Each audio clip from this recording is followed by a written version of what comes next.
Hello, folks, and welcome to Got Your Back, NHL edition, LeBrun and Rishaug. Today on the program, gold for Canada. What a great gold medal final that was. We're going to check in with Kenzie Lalonde, who was covering the tournament for TSN. Pierre LeBrun and I will have a conversation with her. Also, Ottawa Senators forward Claude Giroux will join us on the podcast today. Had a nice chance to catch up with him. What an offensive season that he is having so far this year. Reminder that Got Your Back NHL edition is brought to you by Cross Country Canada Supplies and Rentals. And they provide equipment and supplies to all facets of the Canadian construction industry. But what sets them apart is their get-her-done attitude. They have it proudly displayed on the walls at each of their branches. Every one of the staff members lives by that get-her-done formula to ensure they never let the customer down. They will bend over backwards to get their clientele what they need when they need it. No excuses. Cross Country Canada takes great pride in this attitude, and they believe that their customers' success is their success as well. Thrilled to have Cross Country Canada as our title sponsors here on Got Your Back. All right, as we head to Toronto and to Halifax to check in with my co-host Pierre LeBrun and Kenzie Lalonde. You did such a great job covering the tournament for us at TSN. Kenzie, I have to say, you're getting first star from me because I have covered a World Junior before, and I know what it's like the morning after the gold medal game. You got up early to do this with us. First star from me. Well done. I appreciate that. And yes, I will say it wasn't as late as I expected because I ran out of drink tickets early on the New Year's Eve gathering and cocktail situation. So I kind of stewarded myself in that world. But yeah, a quick turnaround for sure. I think the party never stopped in Halifax last night. Yeah, well, and when Ryan used to cover the World Juniors for TSN, that was before HD existed. On television, so it kind of hid. It would hide whatever he was doing the night before, the next day. Goodness sakes, I covered it. It was just in Edmonton for like 7 years in a row. I just covered it. I'm kidding, buddy. I'm kidding. I know. Well, they couldn't resist the opportunity to send you, Kenzie, because that's like your stomping grounds to have the chance to cover a World Junior there because you've got some history in that city. Yeah, I've had the joy of covering the Halifax Mooseheads for a few years before I joined the big old family of TSN. So to see my favorite ushers, Glenn and Pat and Kelly Saunders, the ice technician, the guys that I've logged some serious minutes there in that arena, it was a full circle moment. And stepping out onto the ice for that overtime celebration brought me back to when the Mooseheads punched their ticket to the President Cup final in 2019. And it was Xavier Parent who scored the goal. And Same motion. You walk out there with a shoulder cam. And so as I'm walking out there, it's just like, what has happened the last 5 years? How did we go from this President Cup moment, speaking with the athlete, to now here we are with these 23 young guys that did something incredible. Yeah, no kidding. We're going to dive into it here with the breakdown. Sorry, Pierre, I got to get a quick sponsor read in. The breakdown brought to you by Pro Hockey Life, and the drive towards the playoffs is officially on. So what better time to outfit yourself with gear from your favorite team? Pro Hockey Life is a place to go for your team sweater. Pick your favorite player. Wear it proudly. Pro Hockey Life has an awesome selection of team apparel, and it doesn't end at the sweaters and jerseys. Wide range of hats, T-shirts, souvenirs, everything you need for yourself or the huge hockey fan in your life. 16 locations across the country. Pro Hockey Life, like you, like me, like Kenzie, like Pierre, is obsessed with the game. Pierre, you go ahead. You're about to say something. Yeah, I just wanted to know, since you were there, Kenzie, I know James Duthie and Bob McKenzie mentioned this several times throughout the event, but and it certainly came through the television screen on TSN, but the vibe in the rinks, certainly in Halifax, but I think even in Moncton as well, it feels like this event needs to stay in junior towns. And that's not a shot at Edmonton, Ryan, and if anything, quite frankly, I think it's a shot more than anything as when the event was in Toronto a couple of times. And I think this event just has an extra layer when it's in a junior town. I wonder if you could describe what the vibe was like. Yeah, absolutely. I couldn't agree more. I think when you look at the Maritimes or Atlantic Canada in particular, they don't have an NHL team. So their junior guys is everything to them. So this is the best of under 20 hockey. So that is a perfect little storm for an environment for what we just saw. And there's something, again, about that Atlantic Canadian charm where it's Austria, Latvia, the relegation game, and the crowd's cheering for Austria, and all they ever wanted was for them to get their first goal, and they love an underdog story, and that what I think, regardless of who is playing, they always wanted, for Germany to try and get that power play goal. They were always behind the underdog in every game, and so that's the kind of environment I think these athletes will remember forever. Is even the international players talking. Victor Steinborg, the captain of Team Sweden, after he just couldn't believe what that environment was like, just because they're not from here, and so to have support from these international fans really resonated, I think, with a lot of these European players and that maritime charm. And I think the fact that they selected "Heave Away" for the Canadian goal song will forever be one of the greatest pairings of a goal song, like forever and ever. Yeah, that really was awesome. Listen, Kenzie, one of the cool things about doing the gig that you were doing there is you're right in the moment, including on the ice after the game is over, and you're doing interviews in the moment. I've been there. It's intense. It's awesome, quite frankly. So you had a great moment last night with Connor Bedard, and I'm going to play it here. You hop on the ice after he wins a gold medal. Listen, he just finished the most dominant tournament that we have seen in a long, long time. He was the story in so many ways, start to finish. Not asking him about his own tournament would have been silly of you. So, of course, you did that. And then it created this moment between the two of you where this young guy wanted nothing to do with talking about himself. You had to ask the question, and here was his answer that caught fire on Twitter. I'm not talking about myself right now. We're not talking about me. We just won the biggest tournament in the world. And, man, I love this group. I love this country. And this team, or this city right here has been unbelievable. What will you remember most about this team? Right now, I mean, it's an experience of a lifetime for myself and for all, my teammates, my brothers. So funny to hear Shane Wright like, yeah, buddy, come in the background too. Listen, Kenzie, you had to ask that question. And I loved your response on Twitter about Connor Bedard, kind of reminding everybody that, this is about the team. I thought you handled that fantastic. Well, yeah, I think all tournament long, as him and I have started to build a rapport, he doesn't want anything, he doesn't want to talk about himself. He doesn't know how to answer that question, but you broke 4 Canadian records. I mean, it was truly remarkable what he did. And again, he reminded us that his goal since day one was to not break these records, was to not be the guy. It just so happened he's so talented. He was the guy. And so he just reminded us, and honestly, a respectful way. That could have gone like maybe one of two ways when you want to make sure that this is a team focused response, and he handled it like a pro. It just, saw it on his face. All he wanted to do was hug Shane Wright, be in the moment with the guys, and remember that moment forever. He accomplished his goal, and he reminded us again, he was there to do what he did so that he could bring this team a gold medal.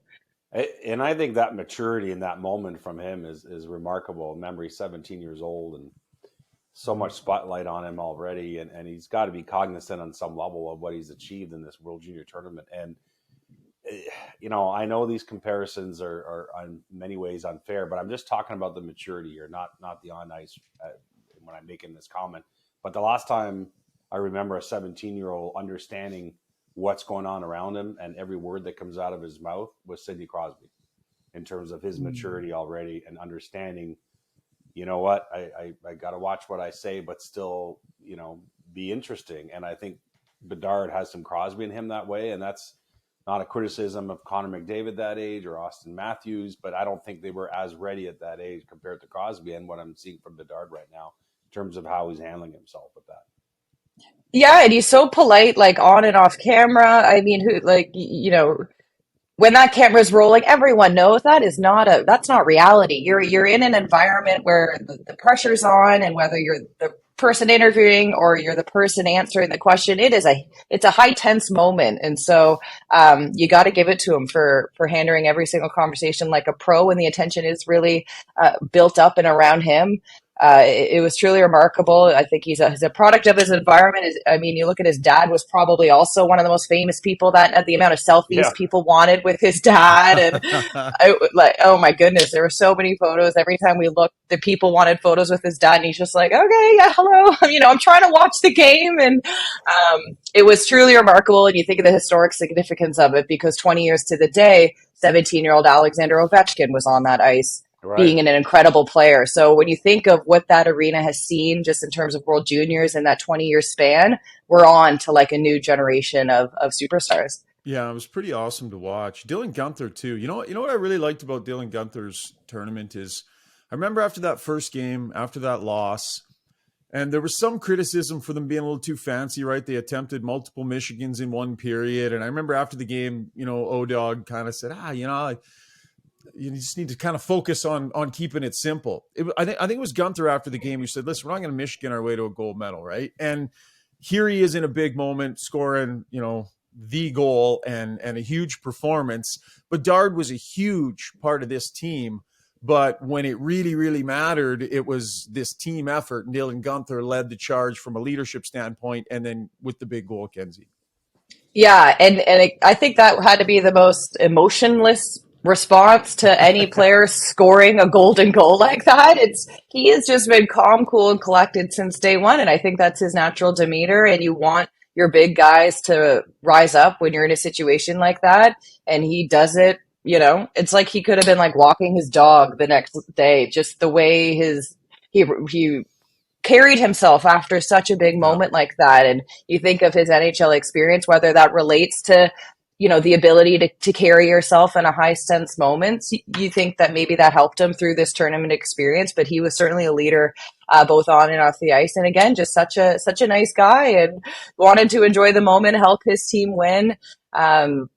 It was remarkable. And again, I think the beauty of junior hockey is that a lot of these guys have played together since they've been younger. You think of Brennan Othman, Shane Wright, Brant Clark, Don Mills together, then to U18 gold, and here they are winning World Junior gold. So you think of the journey a lot of these players had that helped them prepare for such a golden moment like that. They did it. They packaged it all together, and it came down to the wire, but pressure is a funny thing, and they rise to the occasion. Yeah, and tip of the hat to Czechia. Such a sensational story in that tournament. And, I'm showing my age here. I'm 50 years old. But when I was in my 20s, I covered a lot of men's world championships in Europe. And Czech Republic, as they were called then, won almost every one I went to. I mean, they were a powerhouse. Robert Reichel, obviously, Jagger. I mean, they would win all the time. And, it wasn't just about USA and Russia, Sweden, Finland. You had to get through the Czechs in those days. And, it's been a long sort of 20 years of the Czechs trying to turn around that program after having some difficult times, but getting to the bronze medal game in the juniors last summer and now a silver medal. You don't want to overreact, but I wonder what it means for their program too. What a wonderful story I thought they were. I think it's great for the sport and for international hockey to have Czechia there, to see Sweden push a little more in relegation or in elimination play. And Czechia, if you look at the Hockey Federation on a bigger, larger scale, their women's team just broke records at the World Championship. They won their first ever medal. They won bronze in Denmark for their federation. So there's good things happening there. And I mean, you got to think of Svova and the Regina Pats connection there with Connor Bedard. You got to think the bragging rights between those two guys for years to come will always be there. But they had depth. They had a lot of guys playing in the CHL, so familiarity with ice surface and what it takes to play junior hockey. That experience, I think, helped the Czechs. And don't count them out again, right? A final push. You never know what can happen.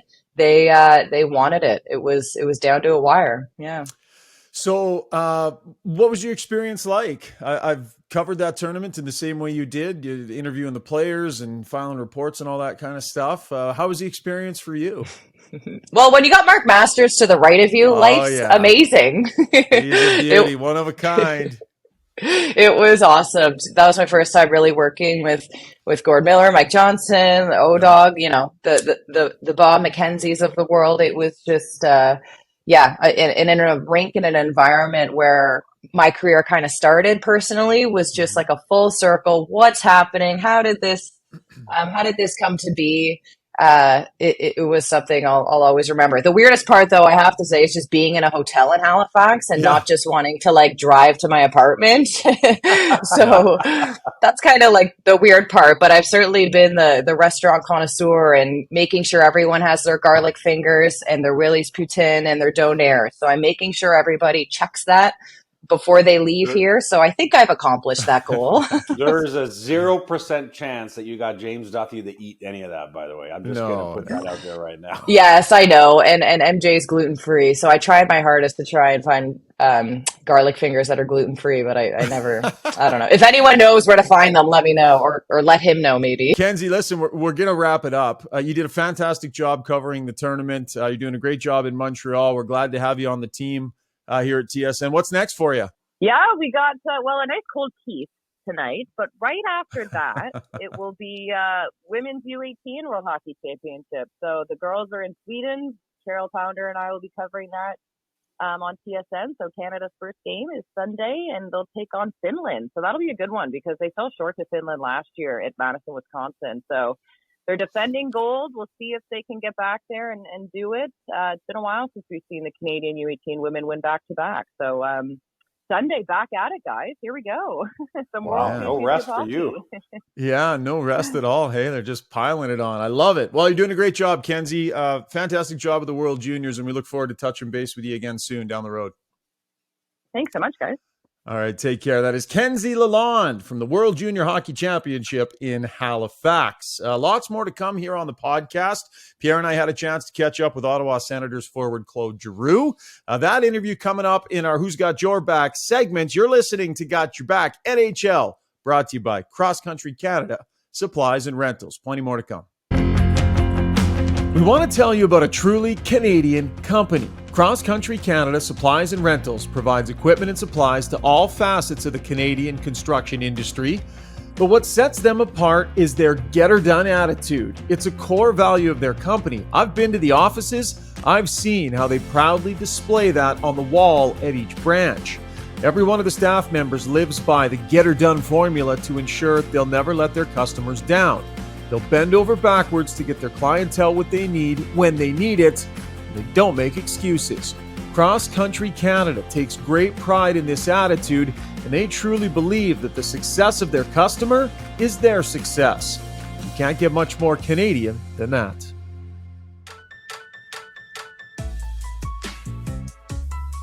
All right, time now for Who's Got Your Back, brought to you by Liberty Smart Security. Liberty Smart Security is a company that specializes in having your back. High quality, advanced smart security systems for your home or your business. Liberty Smart Security uses leading edge technology to protect the things that you value most in life. Your home is your castle. Protect it with Liberty Smart Security. Visit libertysecurity.ca. Really thrilled to have Claude Giroux on the podcast this week.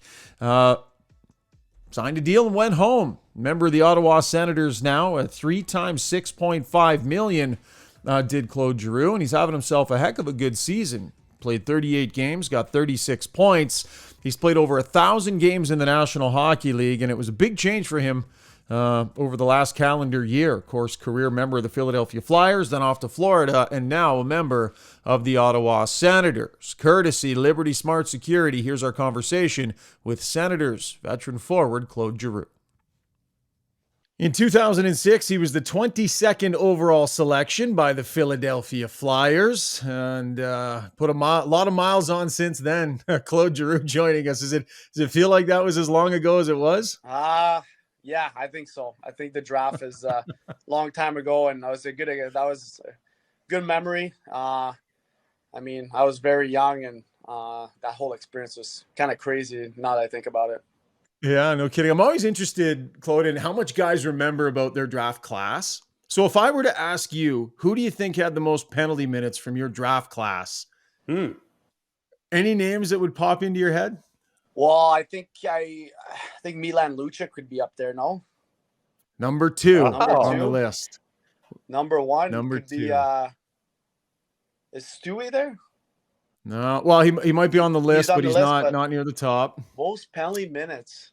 Smaller guy. Brad Marchand?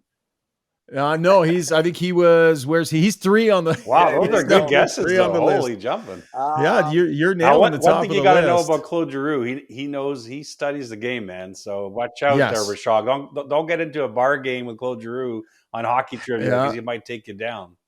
So you don't want me to tell you? You're just going to keep guessing. That's okay. Well, this is it's good. not Nicholas Backstrom, that's for sure. But No, it is. It can confirm it is not Nicholas Backstrom. I think I'm out of guess here. Derek Dorsett. Oh wow, yeah.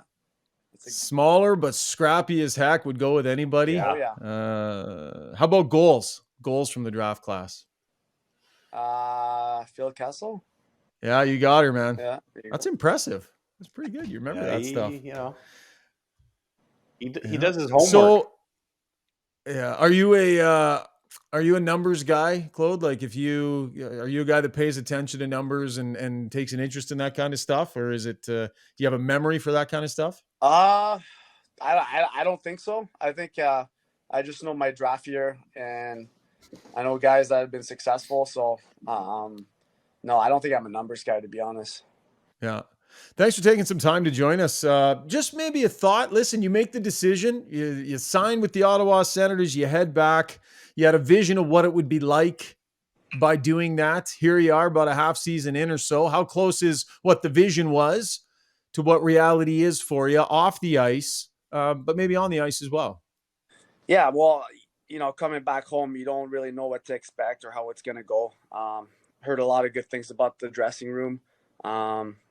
And you know, I'm having a blast right now. These guys are clowns, and every day we come to the rink, and it's just we just get after one another, and we have so much fun. So on the hockey wise, it's been great, and we're going towards the right direction here, and you know, being around the family and friends, and you know, I thought I'd have more time to spend time with the family and friends, but it's been pretty busy. Obviously, we play every second day and go on the road, and you know, sometimes it's good to have some downtime at home with the kids. And so I haven't seen a lot of my friends and families as much as I would have loved to, but you know, other than that, it's been great.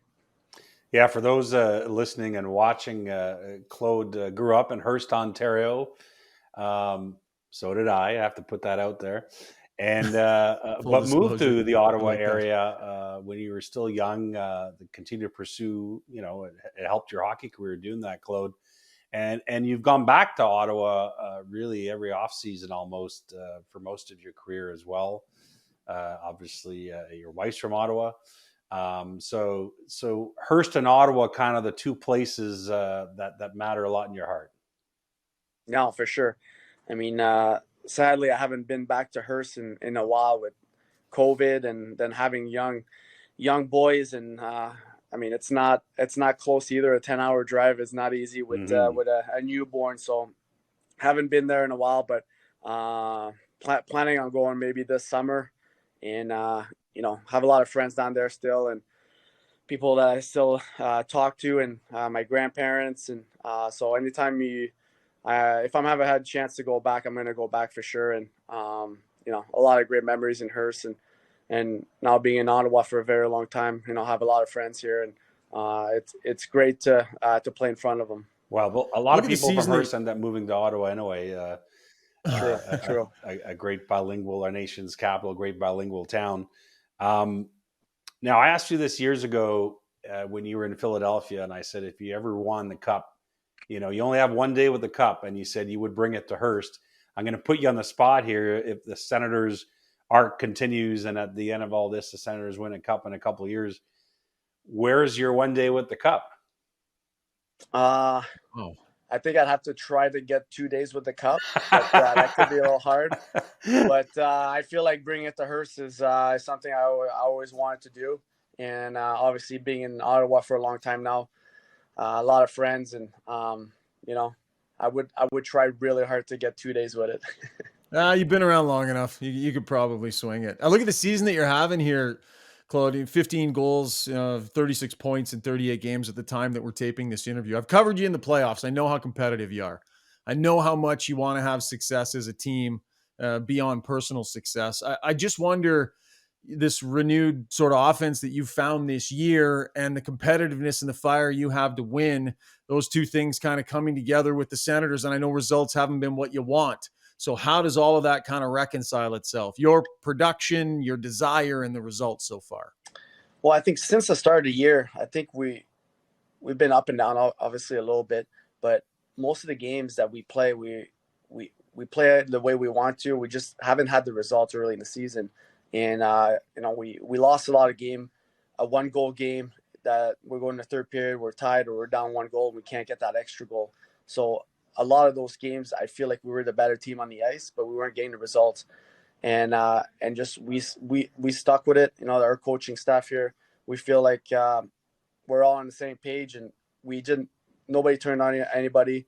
Everybody didn't start playing the way they wanted to. We just kept playing our game, and now we were getting the results. So, I mean, it was frustrating at times not getting the win when you're playing the right way and you're doing the right things, but it's just not going your way. And you got to give credit to the guys that we stuck the way we want to play. We try to get better every day. Try to be more consistent, and now we're getting the results. So it's a lot easier to follow the game plan when you're getting the results.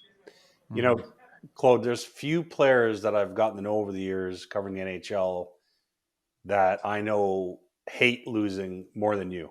Yeah, I mean, to say you're competitive, as Ryan said earlier, is an understatement. Losing is not part of your vocabulary, and but I wonder, as you've gotten older, if you've been able to, try to channel that, because you got a lot of young teammates. The team is playing a lot better over the last month, as you said. You're arcing in the right direction. When you're having those low points, how do you balance being, a key veteran voice in that room with how much you hate losing and making sure that you find that balance in terms of what you communicate? Yeah, I mean, when I was a young player, I still hate losing, but we would lose a game and then I would be thinking about it and being pissed off about it for 2 days. And then the next game comes in and I have no more energy. So I think Chris Pronger is one guy that kind of taught me how to be like, hey, like we lost in the Stanley Cup Finals. We lost 2 games in Chicago, and we're coming back to Philly, and I'm rattled and I'm not in a good headspace. No. And I just look at Prongs and he's just going, we just lost game 2 and he's just smiling and kind of going through his day. Not, you guys relax, boys. We're going back home. Just don't worry about it.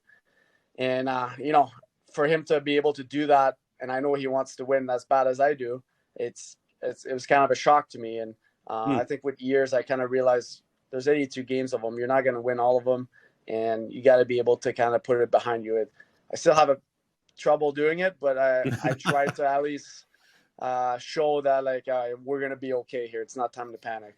You might not be able to do it, but you should be at least, which Chris Pronger taught you. This is the way you should feel. That's a great lesson from a veteran guy. So here you are now, the veteran in the position. You got a young guy like Tim Stützle who's learning on the fly here at the National Hockey League level. I see the personality. I see the smile. I see the love for the game out there. He's so fresh into this. What do you think about this young guy? What can you tell us about him that you've observed being a teammate? Yeah, well, Timmy is a very competitive guy. I mean, me and him go at it every day. It could be pickleball, ping pong, soccer, whatever it is. I beat him all the time anyways, but... Do you really, or are you just being chirpy right now? Do you actually beat him at most of it? I'm not going to lie. We're pretty tight on everything we do, so it's okay. That's why it's fun. But and then you play the game and you see how competitive he is too. He knows that he needs to play well for us to win, and he puts a lot of pressure on himself, but he's an amazing player. He's going to be a great talent for a long time here in the NHL. So for me to be playing on his line, it's been a treat. Yeah.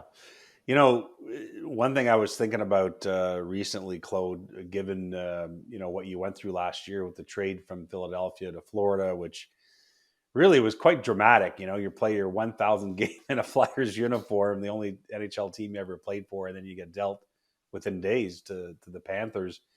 And you share the same agent in Pat Brisson as Patrick Kane and Jonathan Toews. And I'm thinking in particular of Kane, that Pat's going to go through all this again, and we'll see where it leads.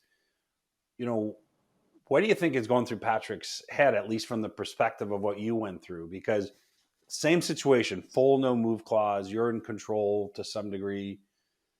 How hard is it as you're playing and giving your heart out still to the Flyers in the middle of a year to say, yeah, but I got to make this decision? And I'm sure you got Pat saying to you at some point, Claude, we have to have this conversation. and maybe you're trying not to have it, but eventually you have to have it. How hard do you think that'll be for Patrick? It's tough, especially when you play on one team your whole career. And, I always thought I was going to play on one team my whole career. And it was at a point where the organization was and where I was, and it was just time. And, it was tough that one night when I knew it was going to be my last game and it was my 1,000th game. A lot of mixed emotion, and I was terrible that game. I couldn't focus at all. And, just with my teammates and guys that I've been playing there for a long time with, it was, I wish it would have been a more fun night. It wasn't that fun. It was very emotional. Mentally, it was tough. And, I had a couple days to relax before the actual trade happened. So that was good. But, it was, you play 14 years for one organization and that's all you know. It was tough. So I'm not sure what their situation is, but whether you like it or not, it's in the back of your head and you're thinking about it every day. Right. Your situation changed too, in that I'm always interested in how players fare when they move to Florida suddenly. And you're like, how did you do it being a hockey player in a fair weather state where it's just beautiful sunshine outside? Some guys have success with that. Some guys aren't built to process it. How did you do with balancing the beauty of being there and trying to stay in the moment and in the hockey headspace? Yeah, that was weird. Come back from practice and it's beautiful outside and you go sit by the pool and, I've been in Philly, so it's not sunshine during winter. So, yeah. And I grew up in Hearst and there's a lot of snow there. I'm in Edmonton right now. But it was a good change. It was fun. My kids loved it. The organization itself, you go to a new team, you don't know what to expect. The organization was great. They treat the players the right way, and the fan base was great too. I wasn't there for a long time, but my experience with them and my teammates there and the whole experience was just great. It's too bad that we couldn't go further, but at the end of the day, it was a great experience. And then you end up with the Senators, Claude, and I got to admit that. Listen, on the one hand, I always thought there was a chance you might end up in Ottawa at some point near the end of your career. But I thought for some reason it might be after this next one, if you follow me. Like I thought maybe, join a team that's right on the cusp of winning a cup and then go to Ottawa in my own brain, not that you and I had ever discussed it. But you decide to go to Ottawa now. Maybe walk us through the idea that clearly you see a team on the rise here that maybe can hit two birds with one stone by the end of your deal, or maybe by the end of the deal after that. We'll see what happens. Yeah, well, for me, it's last year when we played Ottawa, and I was like, these guys are paying to play against. These guys work, they hit, they play a style that I feel like wins in the playoffs. So, and I didn't want to go to a team and kind of just jump in with a team and then obviously I would love to win the cup, but like with the Ottawa Senators, I get to come here and I'm part of something and I'm in the middle of it and I can build with this. So I know I'm 34 right now, but I feel I can play for a long time. So I wanted to be a part of something. I wanted to build something with some guys, and I just heard a lot of good things about the locker room that when you hear that, you want to be a part of it. And, it's about building something. Last one for me, and then we'll get a got your backstory from you. I look at your stats this year. Your goals to assists ratio, like you're normally a bigger assist guy. You're the setup man. Like your ratio in your career, I think, is kind of closer to almost 2-1. Well, this year you're 15 goals and 21 assists. So is this a conscious effort to bring forward the 30-goal pace that we've seen a couple times from you in your career? Is it Claude Giroux, the goal scorer, that needs to emerge this year? I'm a little confused too, to be honest. I don't know, just being at the right spot at the right time. And with age too, you kind of realize where you got to go to score goals, and that's around the net. So, I don't know. I don't have an answer for you, but I'll definitely take them. Right on. Listen, the name of our podcast is Got Your Back. When I ask you that question, time in your life where somebody had your back, what story pops into Claude Giroux's mind? For me in my career, I have a few, but I think the one that really helped me from my whole career is I just signed my new deal with Philly, 8 years. And, you know, you put a little pressure on yourself. And I started the season with no goals the first 18 games of the season. And, you know, I was my worst enemy at that time. Put a lot of pressure on myself and kind of blaming myself. And then obviously, you know, Philly fans, they add that pressure a little bit more. And then I got a text from Mr. Schneider, who was the owner of the Flyers for so many years. And he asked me to go for lunch. And so I go to lunch with him. I'm very nervous about it. I'm like, this guy's going to give it to me. Like, so I sit down and he literally tells me, Claude, you need to relax. You're working too hard. I need you to work less. Just have fun. You're not having fun out there. Just relax and have fun. And I'm like, I can't have fun. Like, I gotta produce, and I got this new deal. He's like, we don't care about it. Just go have fun. And that's when you're going to play your best. And he's like, if I see you being upset next game, I don't want to see it. I want you to have fun. So that kind of calmed me down, and obviously he scored the next game. And then he came to the locker room after the game. He shook my hand, and you know, it's just the type of owner he was. And you know, just I was lucky enough to have him kind of calm me down and just tell me to have fun.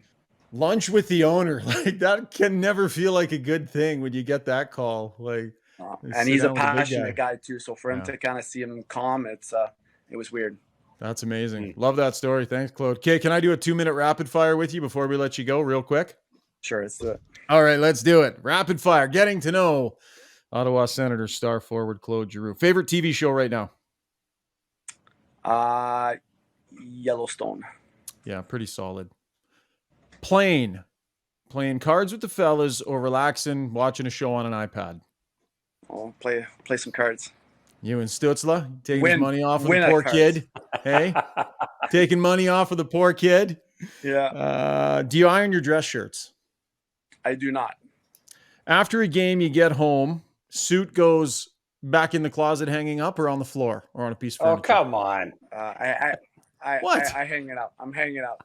What? You didn't like that question, Pierre? What's the problem here? That's a bit much. Why? These are things people want to know. Vacation, laying on a beach, or go do something? Both. A little bit of Gotta each? get some golf in there. Yeah. Beach and golf. Oh, yeah, for sure. One thing you're terrible at off the ice? Hmm.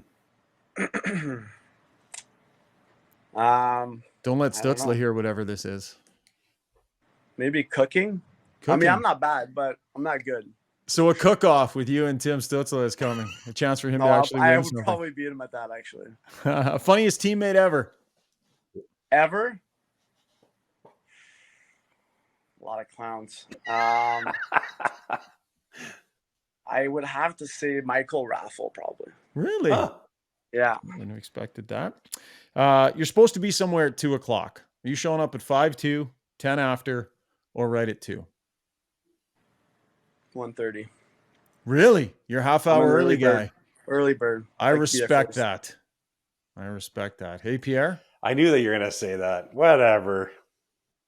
Long story. Oh, you yeah, don't need to know about it, Claude. You were a little late to this interview, actually. You were. I think you were 2 minutes late to this interview, Claude. If I was counting. I know, but that's not my fault. I didn't know I was supposed to get a nap. That's on Pierre, not being prepared. I should that have is told on him Pierre that. LeBrun. Yeah, that's true.